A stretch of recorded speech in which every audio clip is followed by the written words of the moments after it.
Salam, hər vaxtınız xeyir olsun. Mən Rəvanə Asiman, Azərbaycan dili və ədəbiyyat müəllimiyəm. Azərbaycan dilini daha yaxşı öyrənmək istəyən şəxslər üçün video dərslər hazırlayıram. Yəni YouTube sinifimə xoş gəlmisiniz. Bu dərsimizi fonetikanın ilk 7 dərsinin praktikası kimi nəzərdə tutun.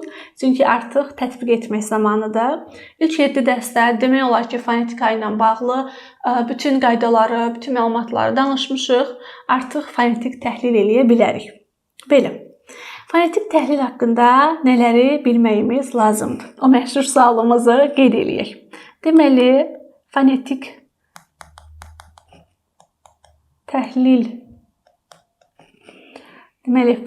təhlil haqqında və yaxud da fonetik təhlili əla edə bilməyimiz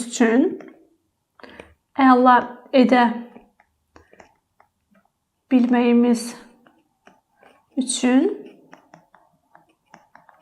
nələri bilməliyik?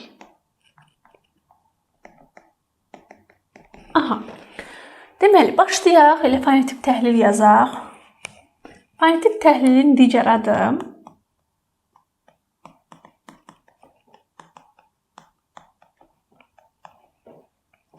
sözün səs tərkibinə görə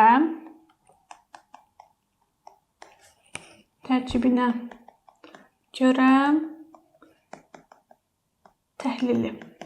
Deməli, siz testlərdə fonetik təhlil şəklində görə bilərsiniz, yaxud sözün səs tərkibinə görə təhlili. Sözün fonetik təhlili, sözün səs tərkibinə görə təhlili, hər ikisi eyni mənaya gəlir.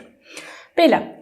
Deməli, əvvəlki dərslərimizdə demişdik, ahəng qanunu, heca və vurğu sözün yazılış formasına görə aparılır. İndi qeyd eləyirəm. Deməli, yadda saxlayırsınız. Ahəng qanunu, heca və vurğu yazılışa əsasən aparılır. Bunları qeyd eləyin. Deməli, sözün vurğusu, məsələn, sözün yazılışında göstərilir, sözün tələffüzündə göstərilmir. Ahəng qanunu tabe olub olmadığını sözün yazılışına baxıb biləcəksiniz. Sözdə neçə heca olduğunu sözün yazılışına əsasən biləcəksiniz. Belə qayda şəklində deyəndə rahat gəlir, amma uşaqlar bəzən çaşırlar. Məsələn, hansı söz yazaq? Təbii sözünü yazaq. Deməli, eyni cinsli qoşa sait var. O zaman tələffüzü olur. Təbii, i'nin biri düşür və uzanır. Deməli, biz əgər sözün tələffüzünə baxsaq, neçə dənə sait var? 2 dənə. Deyə bilərikmi sözün 2 hecası var? Yox. Çünki heca sözün yazılışına əsasən müəyyən olunur. 1, 2, 3. Deməli, təbii sözü 3 hecalı sözdür. Bax, nəzərə alın. Heca sözün yazılışına əsasən aparılır. Vurğu sözün yazılışında göstərilir. Belə. Bunları yadda saxlayın. Daha sonra sözdəki saitlərin və samitlərin təhlili sözün deyiliş formasına görə aparılır. Bunu da qeyd eləyirəm. Deməli, saitlərin və samitlərin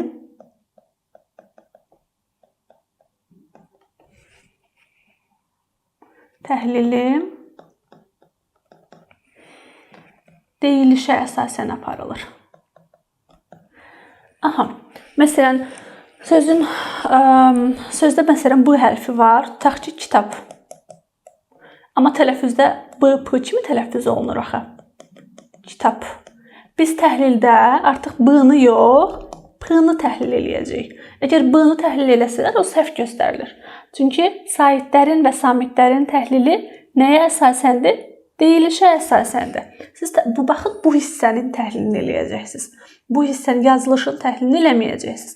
Yazılışda sadəcə ahəng qanunu, heca və vurğu. Saitlərin və samitlərin təhlili isə sözün deyiliş qaydasına əsasən aparılır. Belə. Daha sonra sözün yazılışı və sözün tələffüzü fərqlənən məqamlar var. Məsələn, deyir ki, sözün yazılışı ilə tələffüz arasında heç bir fərq yoxdur. Bunda nələrə baxacağıq? Əgər sözdə səs artımı varsa, səs düşümü və səs dəyişimi varsa, deməli sözün yazılışı ilə deyilişi fərqlənir. Baxın, fərqlənir. Deməli 3 dənə hal var. Səs artımı hadisəsi baş veribsə, səs düşümü hadisəsi baş veribsə, bir də səs dəyişimi olubsa. Məsələn, səs artımına nümunə yazıram. Ailə yazılır, ailə tələffüz olunur. Nə oldu? Sözün tələffüzündə səs artımı hadisəsi baş verdi. Deməli, sözün yazılışı və deyilişi fərqlənir. Səs düşümü hadisəsinə baxaq. Bədii yazılır, i-nin biri düşür və uzanma olur. Deməli, i-nin biri düşdüyü üçün, səs düşümü olduğu üçün sözün yazılışı və sözün deyilişi fərqlənir. Burada bir dənə məqam var. Əgər səs düşümü olmadan uzanma olarsa, sadəcə uzanma olarsa, uzanmanın olduğunu qeyd edirik. Lakin uzanma yazılış və deyiliş fərqi yaratmır. Bunu da yadınızda saxlayın. Bəs səs dəyişimi nədir? Məsələn, haqlı yazırıq, lakin haqlı tələffüz eləyirik. Biz samitlərin tələffüzü dərsində demişdik. Q'dan sonra kar samit gəlirsə, Q, K kimi tələffüz olunur. Cingiltili gəlirsə, olduğu kimi qalırdı. Lakin haqlı sözü istisna idi. Q'dan sonra L gəlməsinə baxmayaraq, Q, K kimi tələffüz olunurdu. Yəni, səs dəyişimi hadisəsi baş verdi. Q, K ilə əvəz olundu. Dəyişildi. Deməli, burada da sözün yazılışı ilə deyilişi arasında fərq var. Sözün yazılışı ilə deyilişi arasında bu 3 məqamda fərq olur. Bunları da yadınızda saxlayın. İndi istəyirəm konkret nümunələr əsasında sizlərə izah edeyim. 5 dənə test nümunəsi seçmişəm. Elə test toplusundan götürdüm həmin 5 testi. İstəyirəm həmin testlərə baxaq. Testləri birlikdə eləyək, 5 nümunəni. Ona əsasən artıq növbəti testləri özünüz eləyin. Ümumiyyətlə fonetika mövzusunu yaxşı bilmək istəyirsinizsə, 2 məqama xüsusi diqqət eləməlisiniz. Birinci məqam, bütün qaydalar və istisnaları yadınızda saxlamağınız lazımdır. Növbəti məqam isə bu yadınızda saxladığınız qaydaları tətbiq eləməyiniz lazımdır. Yəni, çoxlu test işləməyiniz lazımdır.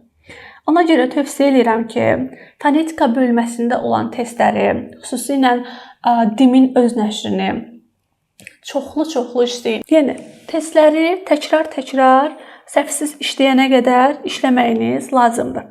Belə, indi mən testləri əlavə eləyəcəm və testlərin üzərində baxacağıq. Gəlin, nümunələrimizə baxaq. Birinci testə baxaq.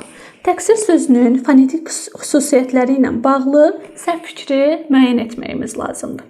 Test işləyəndə sizə məsləhətim testin üzərində qələmlə çoxlu işarələr qoymağınızdır. Daha diqqətli test yazmağın əsas qaydalarından biri budur. Baxın, bizə nə istəyir? Bu sözü verib, bu sözün deməli, fonetik xüsusiyyətlərinə səhv fikir tapmağımızı istəyir. Əvvəlcə sözün gəlin tələffüzünü yazaq. Təksir olacaq. Təksir. Niyə? Çünki Q'dan sonra kar samit gəlib. Q, K ilə əvəz olunur. Gəlin baxaq. Deyir ki, sözün deyilişi ilə yazılışı fərqlənmir. Fərqləndi. Elə səhv fikir A variantıdır. Gəlin o biristlərə də baxaq.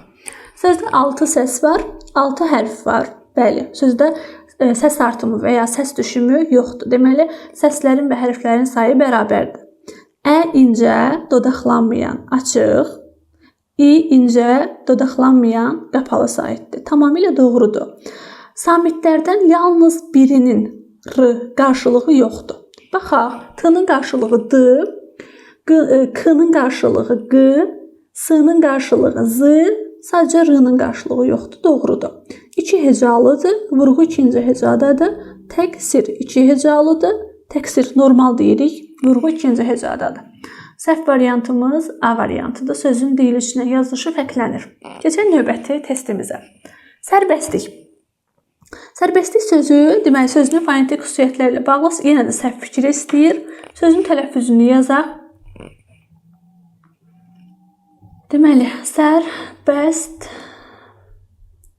Burada baxın qaydamız var idi. Sözün sonunda iki kar samit varsa t biri düşürdü. Sərbəst t düşdü. L d ilə əvəz olundu. Sözün sonundakı k isə x kimi tələffüz olunacaq. Sərbəstlik. Aha. Deməli, deyir ki, vurğu son hecanın üzərinə düşür. Sərbəstlik. Aha, son hecanın üzərinə düşür. Bir vurğunun üzərinə vurub baxa bilərsiniz. Sərbəstlik demirik, sərbəstlik demirik, sərbəstlik deyirik. Saitlərin hamısı incədir, doğrudur. Ə və i incə saitlərdir. Deməli, saitlərin hamısı dodaqlanmayandır, doğrudur. Ə və i dodaqlanmır. Bir samitin qarşılığı yoxdur. Baxaq. Deməli, s-nın qarşılığı var, r-nın qarşılığı yoxdur. Olanlara plus yazaq, olmayanlara minus yazaq. B-nın qarşılığı var, s-nın qarşılığı var, d-nın qarşılığı var, x-in qarşılığı var. Deməli, birinin qarşılığı yoxdur, doğrudur. Sözdə 7 samit, 3 sait var. Deməli, samitlərə və saitlərə harda baxırdıq? Sözün tələffüzündə baxırdıq. Sayaq. Neçə samit var? 1, 2, 3, 4, 5, 6 samit var. 1, 2, 3, 3 sait var. Burada isə deyir 7 samit. Deməli, yanlış cavab budur. Keçək növbəti testimizə. Müfəttiş sözünün fonetik xüsusiyyətləri ilə bağlı səhv fikri müəyyən edin. Yenə də bizdən səhv fikir istəyir. Gəlin sözün tələffüzünü yazaq. Mütləq sözün tələffüzünü qeyd edin. Sözü mükəmməl bilsəz də, yəni tam əmin olsaz da mütləq tələffüzü testin üzərində qeyd edin. Qeyd edəndə insan başqa cür baxır, amma qeyd eləməyəndə nə isə unuda bilir. Deməli, qeyd eləyək.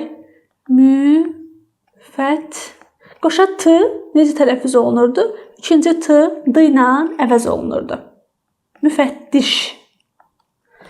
Deməli, sait səslərin üçü də incədir. Ü, ə, i. Doğrudur.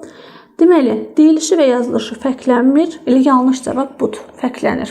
M cingiltili samitdir. Kar qarşılığı yoxdur. Doğrudur. Cingiltili samitlərin sayı 2-dir. Baxaq. M və d.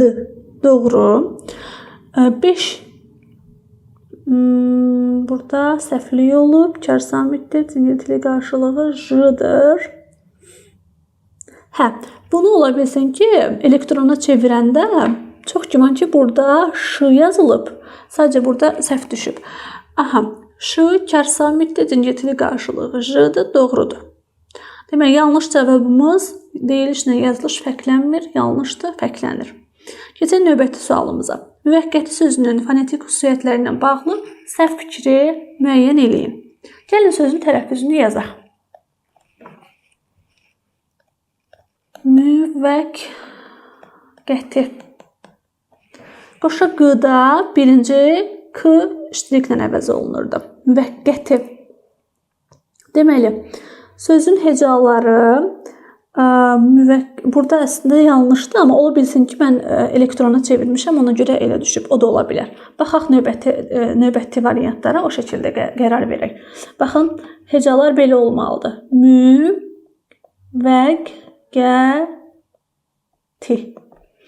Yəni 1, 2, 3, 4. 4 heca. Burada 3 heca ola bilsin ki, çapda düşməyib. Vurğu 4-cü hecadadır. Doğrudur, müvəqqəti. Saitlərin hamısı incədir, doğrudur. 9 hərf və 9 səs var, doğrudur. Səs düşümü və səs artımı yoxdur. 4 cingiltili, 1 kar samit var. Baxaq. Deməli, m harda baxaq? Burada baxaq tələffüzdə. M cingiltilidir, v cingiltilidir, daha doğrusu k kardır, g cingiltilidir. T kardır. 3 dənə cingiltili, 2 dənə kar. Burada yazılıb 4 cingiltili, 1 kar. Elə burada səhvlik var. Dəyişimi nəzərə almayıblar. Daha sonra şairanə sözlüyün fonetik xüsusiyyətləri ilə bağlı səhv fikri müəyyən eləyin. Baxaq. Tələffüz eləyək. Şairanə.